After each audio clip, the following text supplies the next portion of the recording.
Well, from the very beginning of history, from the very beginning of mankind, we see that there is this favorite strategy of Satan that I would like to address with you this morning. And that strategy is to pervert the perfect intent of God.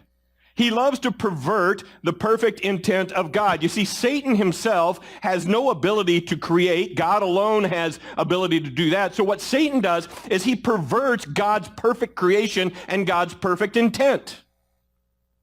He twists it. He takes the beautiful thing once created by God, and he turns it into something contorted and different and perverted, and it ends up being something that was unintended by God. In fact, it was Jesus himself who said in John chapter 10 that the thief, referring to Satan, the thief comes to steal, to kill, and destroy, right? And that's what he does. That's his strategy. He likes to destroy things. And from the beginning, that has been his strategy. I mean, looking back to Genesis 1:31, after God had created all things in the universe in 6 days, he stood back, he took a look at it, and you know what he said? He said, wow, this is very good.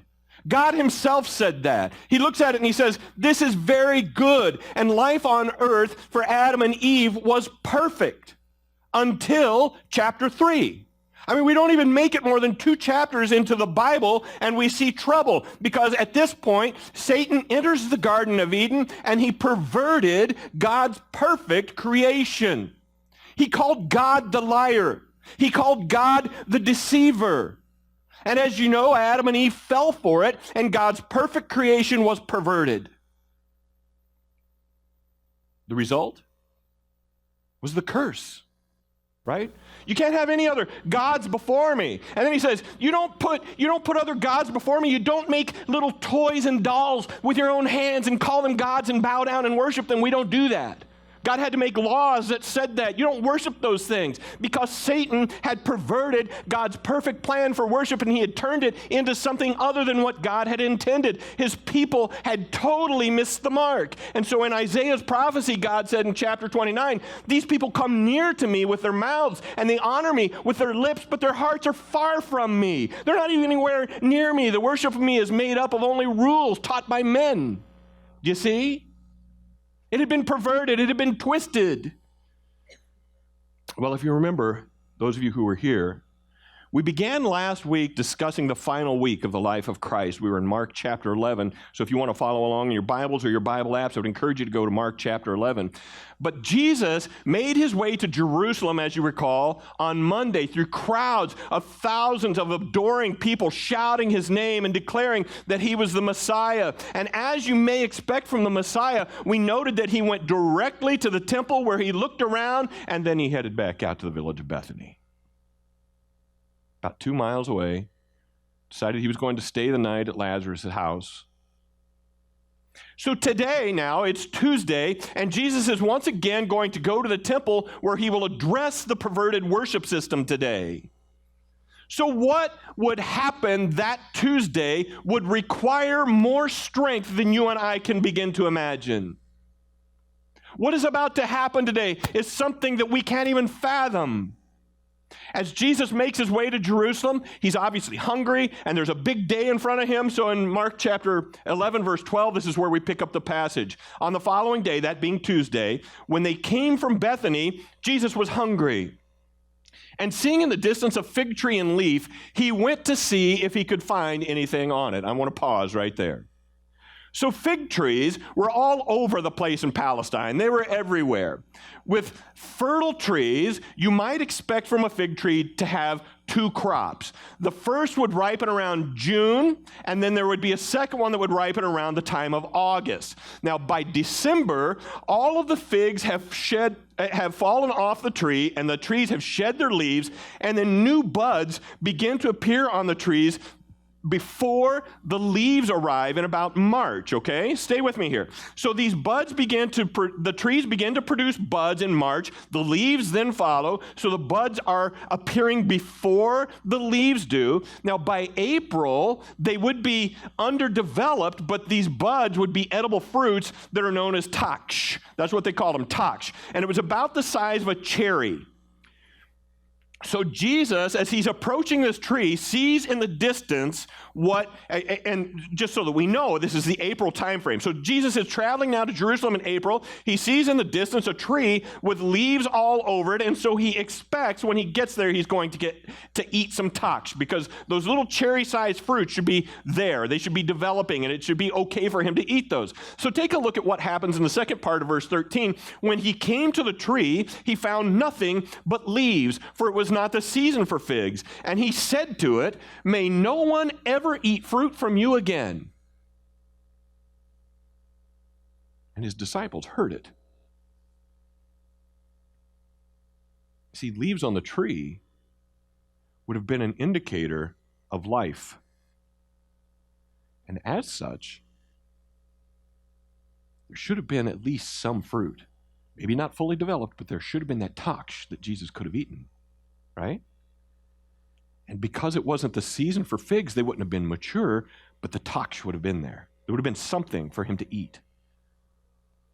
So Jesus sees the signs of life in the distance. Picture this. As he approaches the tree, he sees the leaves, he knows the tree's alive. He expects to eat some taksh. And when he gets there, because he has seen the signs of life but no fruit, Jesus curses the tree. And it was really important for Mark to let us know, and so I think it's super important, of course, for us to make note of this, friends. The disciples saw what happened.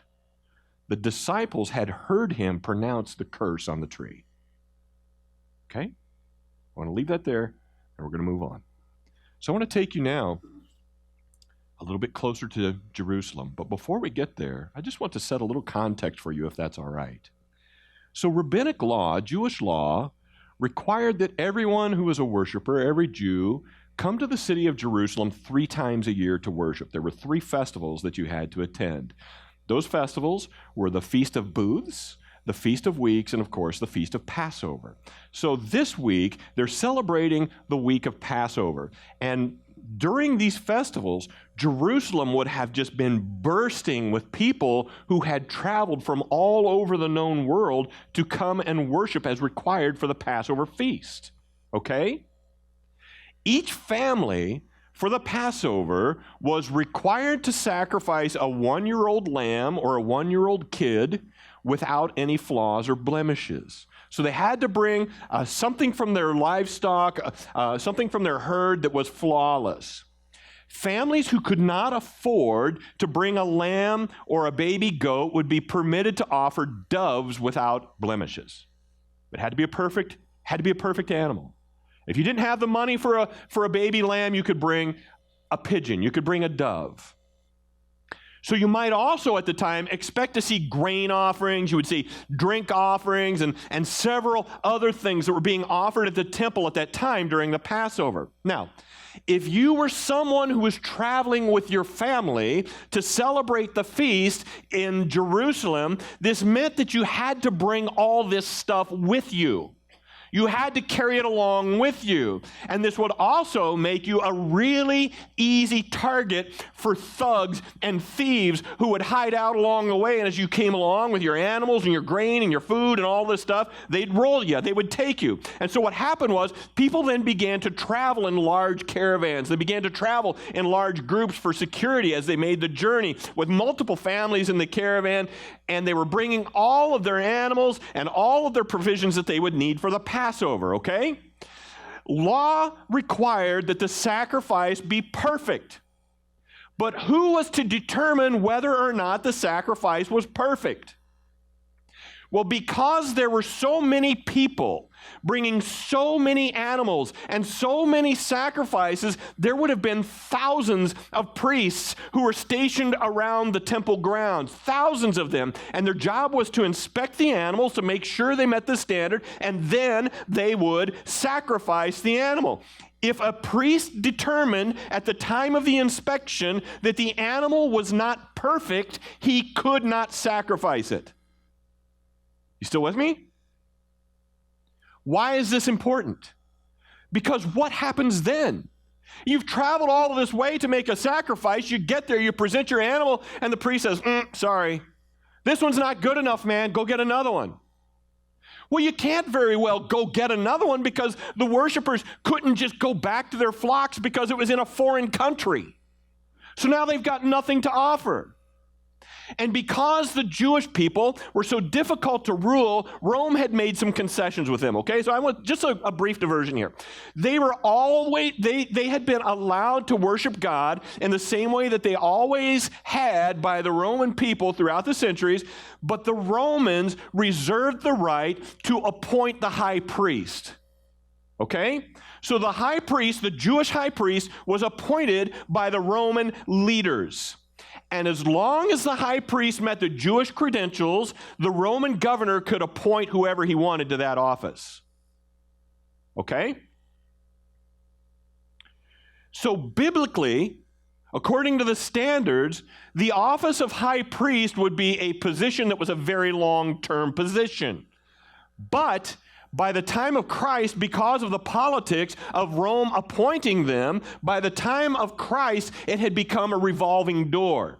So in fact, from 37 BC to 68 AD, in 105 years, there had been a total of 28 different high priests in that period of time. 28 high priests in that period of time.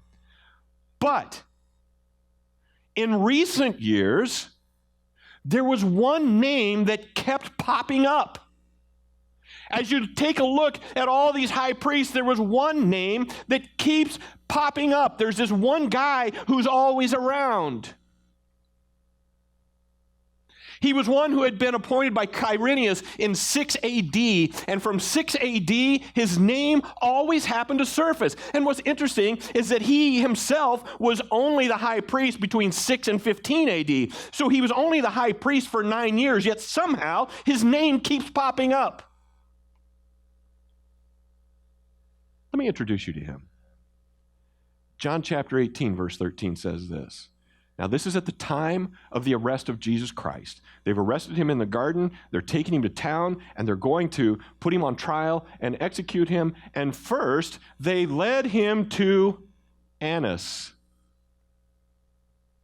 for he was the father-in-law of the high priest Caiaphas. Do you see this? They led him to Annas, for he was the father-in-law of Caiaphas, who was the high priest. So let me ask you this. If Caiaphas was the high priest, why would the soldiers have taken Jesus to Annas? Does that make sense?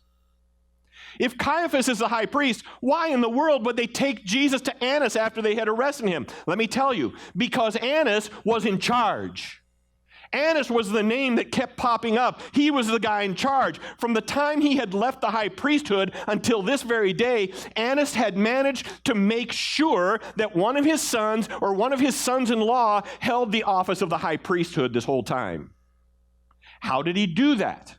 How could this guy who is already out of the high priesthood manage to control who's in that position? Can I help you understand that? Annas had learned that there was a lot of money to be made in the temple. He had learned that there was a lot of money. You see, if a priest told a would-be worshiper that his sacrifice was unacceptable, the worshiper could not go back home to bring a new sacrifice. There was only one thing left for him to do. What was that? Well, the priest would say, oh, just so happens that I have a pre-approved animal for you. I've already checked it out. I've already inspected him. He's perfect. You can buy this one from me. And they would charge about 5 times what the animal was worth. You get that?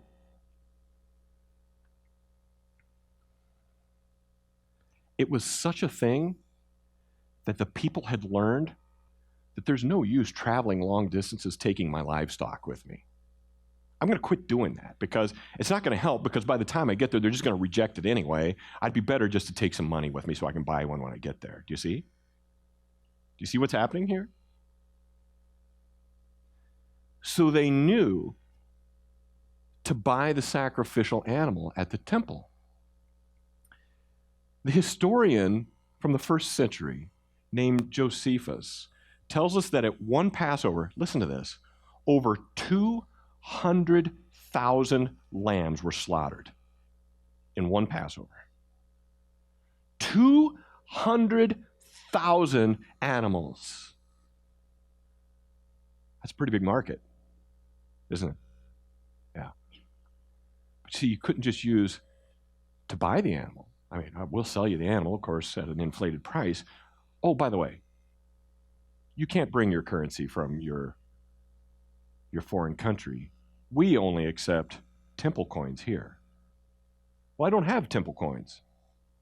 I'm from America. I carry dollars, right? I'm from Italy. I carry lira, or what? I mean euro now, but I only carry my own currency. What do you mean temple coin? Oh, no, it's okay. It's okay. We've got plenty of it. So what do? Well, they sell them the coins, right? I'll take your crummy old currency and give you these nice, fresh temple coins. Historians tell us that they marked it up between 10 and 25%. And then they used the overpriced currency to buy an overpriced animal. Do you see what's happening here? What's going on here? Well, what's happening is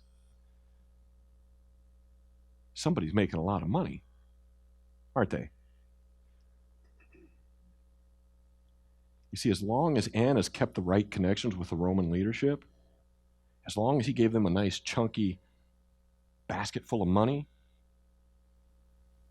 he got to pull the trigger on who was going to be in the high priesthood. And so it was his son, it was his son-in-law, it was the people in his family. Do you understand what's going on?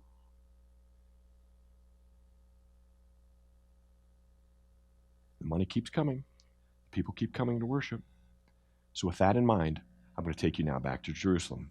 So as Jesus is making his way from the cursed fig tree, he begins to approach the temple. Now picture this. There were 200,000 slain in one day. There would have been animals everywhere. Can you picture that? Animals would have been absolutely everywhere. The ropes that they had used to lead these animals around when they were sacrificed probably would have just been thrown on the ground. They were probably scattered everywhere. It was a mess.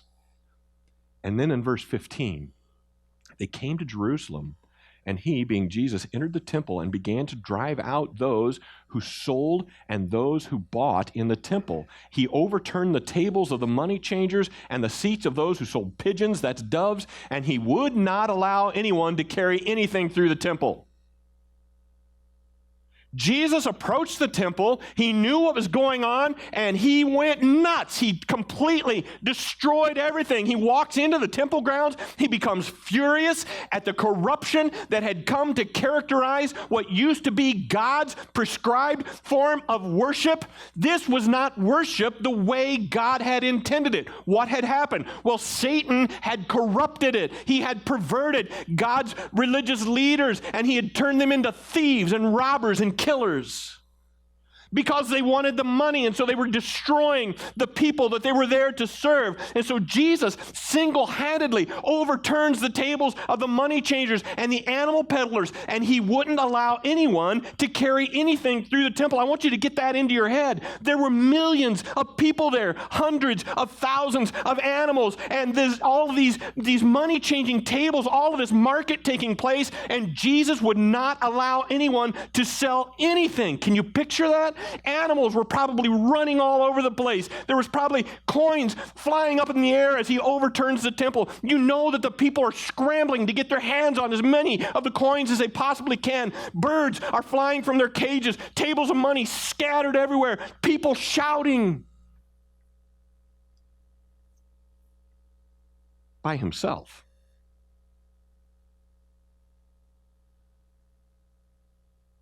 Not one person stuck their helmet in his abdomen and tackled him. Not one person grabbed him. Not one person could stop him out of that whole entire crowd. Does that blow your mind? You think about that. The power that was on display when Jesus walked in and wrecked that temple is unbelievable. He was creating a scene, and no one could stop him. And I'll bet everybody there had their jaws on the ground as they were watching what happened, and they were probably just stunned. And then in verse 17, as he was teaching them, he was saying, "Is it not written that my house will be called a house of prayer for all the nations, but you have made it a den of robbers?" And so here, Jesus is quoting Isaiah 56:7, where God said that his house is to be a house of prayer for all the peoples. So listen, God's perfect design for the temple would be that it be called a house of prayer, not just for the Jews, but for everyone. So what does that mean when we contemplate this, for it to be a house of prayer? Well, what is that? Well, friends, listen, it signifies a sacred, reverent, solemn space where man can communicate intimately with God. Do you see that? It's man at his most vulnerable making appeal and request to God. It's a place where man expresses his humble awe and his reverence and his affection to an almighty creator God. That's what a house of prayer is. It's the place where man confesses and discloses his private and most intimate thoughts, his emotions, and his failures to his very maker. It's a solemn place. It's a holy place. It's a place where man brings praise and worship and thanksgiving to God, and that is the ultimate object and intent of our worship. It's to bring honor and glory to God. That's God's perfect intent, friends, for worship. Do you see this? That's God's perfect intent for his house of prayer. But Satan had perverted it. What was happening that day was a terrible perversion of that holy and reverent expression. It had become a place of extortion. It had become a place of robbery. It had become a way to get money from poor people who had traveled long distances with everything they owned, coming to honor God and give all that they had.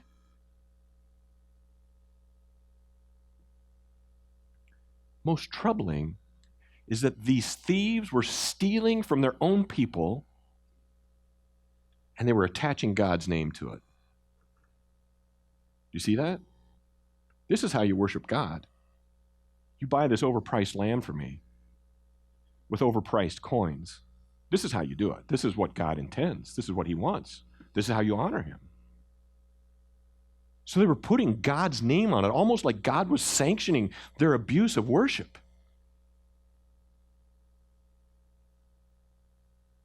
They should have been there to direct people to the ultimate expression of bringing glory and honor to God, but Satan had managed to infiltrate and completely pervert God's intent and turn it into a place where robbers, profiteers, and other people made a financial killing. So what else would we expect Jesus to do, right? Wouldn't you expect him to destroy that and to cut it down? So let me ask you this. Who do you think would be most offended by what Jesus did that day? Who's going to be the most angry at Jesus for what he'd done? You know, I wondered if, to some extent, some of the people who were there worshiping were probably thinking, yeah, these guys are ripping us off. Go for it, Jesus, right? But there would have been some people who wouldn't have cared for that. Who do you think those people would have been? Well, it would have been the religious leaders and the people who had the money, right? Let me take you to verse 18. This is what it says. And the chief priests and the elders heard, and the scribes heard it, and were seeking a way to destroy him. For they feared him, because all the crowd was astonished at his teaching, and when evening came, they went out of the city. That's Jesus and the disciples. They headed back out. Religious leaders were shocked, and I'm sure they were furious with Jesus. I would imagine they were in complete unbelief that this one man single-handedly destroyed the marketplace, had crowds of people following and supporting him. And on top of that, just yesterday, you remember, that tens, if not hundreds of thousands of people followed him into the city. This man was incredibly popular, and clearly he's incredibly powerful. Jesus posed a threat to their economy. Jesus posed a threat to their religious system. That was their moneymaker. Jesus posed a threat to their authority. We don't like that, do we? And after all that, he and his disciples just walked away, headed out, back to Bethany. So now they're making their way out to Bethany. Take a look at verse 20. They're on their way back in the following day. And as they passed by in the morning, they saw the fig tree, and it was withered away to its roots. And Peter remembered and said to him, Rabbi, look, the fig tree that you cursed has withered. Do you wonder why the story of the fig tree kind of bookends the story of the temple? Had you thought about that as we were going through this today? Why is that there? Well, I think it's because both of those events tell us the same story. Do you know what that is? Think of this as an outsider just looking in, okay? Look back these 2,000 years. As you view the temple, without the benefit of what we know today, you view the temple from a distance. Hundreds of thousands of people are gathered there. Hundreds of thousands. They're coming and going. The place is just abuzz with all of this religious activity, all these sacrifices, all these things. People are doing their religious duties. People are accomplishing their religious tasks. You see? So from a distance, you look at this and it looks like it's full of life. It looks like there's all kinds of great things, all kinds of worship going on at that temple. It's the center of everything religious, and the city is just abuzz with religious and spiritual life. It's vibrant. From a distance, that fig tree had leaves all over it. You see? From a distance, that fig tree was full of life. It was vibrant, leaves everywhere. But you get a little bit closer. Examine a little bit more closely. When you take a look at that temple, the way that we just did this morning, you find that it's not full of religious activity. It's full of thieves. It's full of robbers. It's full of killers. Right? Do you see that? It's producing absolutely zero spiritual fruit. Zero. In fact, it's more destructive than it is helpful.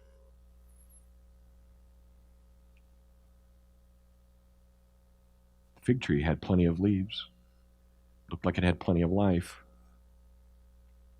But it had zero fruit. You see the connection here? This is why Mark tells the story this way.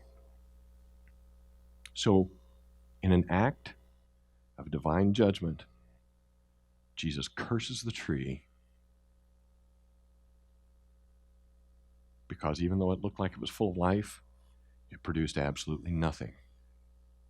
Friends, listen very closely to me. The fig tree and the temple had the exact same problem. Isaiah 29:13 says, "These people come near to me with their mouths. They honor me with their lips, but their hearts are far from me." You see, they bring these animals, they slaughter them. It looks like religious activity, but they're nowhere near me. Their worship of me is made up only of rules taught by men. Friends, listen. The cursed fig tree was symbolic. It was purely a symbolic expression of what was about to happen to that temple. The very center of religious activity, the very center of their culture, because in just a few days, Jesus Christ would be sacrificed as the ultimate Passover lamb. And at that point, the entire lifeless, corrupt, worthless system is completely defunct. No value. Do you see?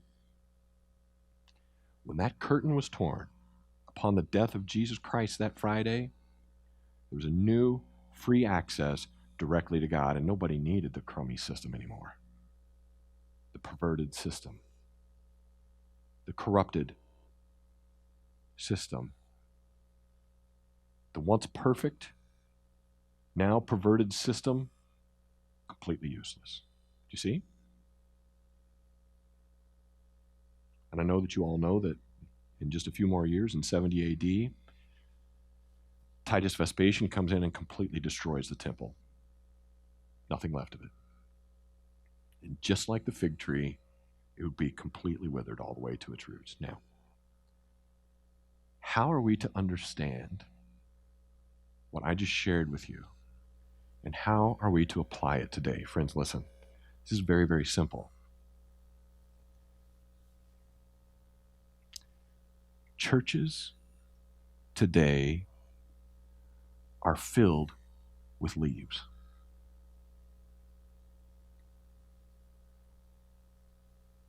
Contemplate that. I wonder how much fruit is there. See, I believe there are churches that open their doors multiple times a week. I believe that there are people who walk into churches all across America and in the entire world doing their churchy activity, saying their churchy things. And I think if you were to look at it from the outside, you'd see signs of life everywhere, cars coming and going, people walking in, dressed so nicely, carrying their Bibles with them everywhere they go. And from the outside, you would look at that and you'd say, wow, that church is alive. I mean, look at the size of the building. Thousands and thousands of people are going to that church every single week. They're going to serve days. They're going down to the rescue mission. They're doing this. They're doing that. They're giving away cars to poor people. They're doing all of these things. Signs of life absolutely everywhere. They're doing all these churchy things, but they produce no fruit at all. Listen, there are people who walk in and out of church buildings every single day who spend hours reading their Bibles. They spend hours in devotional books. There are people who spend their entire days listening to worship music and maybe even making an emotional expression as a response to what they're hearing. There are people who attend conferences and groups, and it looks like they're full of life, and people look at them and they're like, oh my goodness, look how spiritual she is. She's just teeming with spiritual life. But you take a closer look and it indicates that they have absolutely no sacrificial love for their family at all. You see?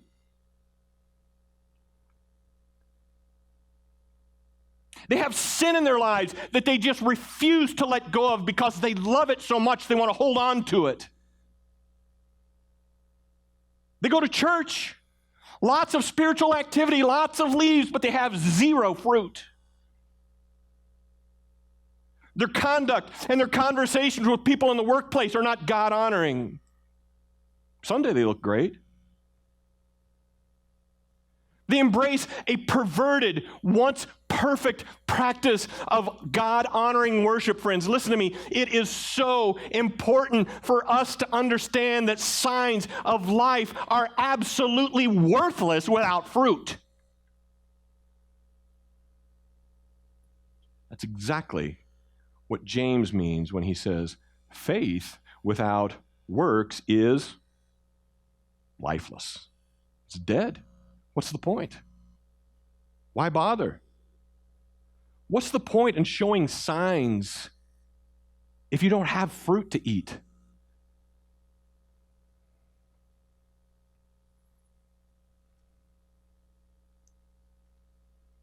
Are we super spiritual looking without sacrificial love? Do we have tons of leaves without the mature fruit of self-control? Are your joy and your peace evident to people on the outside who are looking in from a distance, but in the privacy of your own home and the privacy of your own work office, they're completely gone. Look closely. Because if that's the case, it is possible. And let me put it this way. If that's the case, is it possible that you're living a perversion of what was intended to be perfect communion with God? I can see you from a distance. I can see that you've all got leaves.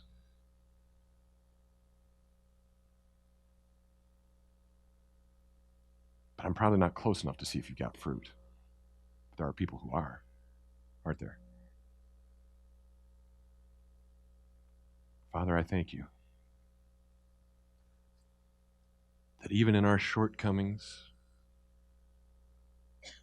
your grace is sufficient. God, your love is greater than my failures. Your mercy is stronger than my very little faith. And so it's my prayer this morning, God, that Root River Church not just be a place where the community around us and the neighbors see leaves, but that we be alive and vibrant, that we be awake, and that everybody in this room produces a vibrant and healthy fruit. God, I ask that we sacrificially love one another and that we are sacrificially serving the people in our families and in our church bodies and in our communities around us. I ask, God, that you would help us to always be doing the work of your kingdom, bringing glory and honor to your name, because that was your design. And so, God, I ask that today you would perform a miracle of creation in Root River Church. That where there are people with signs of life but no fruit, that you create life, that you create fruit. I ask that you would regenerate us. I ask that you would make us new. I ask that you would awaken us and produce fruit in the body of Root River Church. I pray in Jesus' name.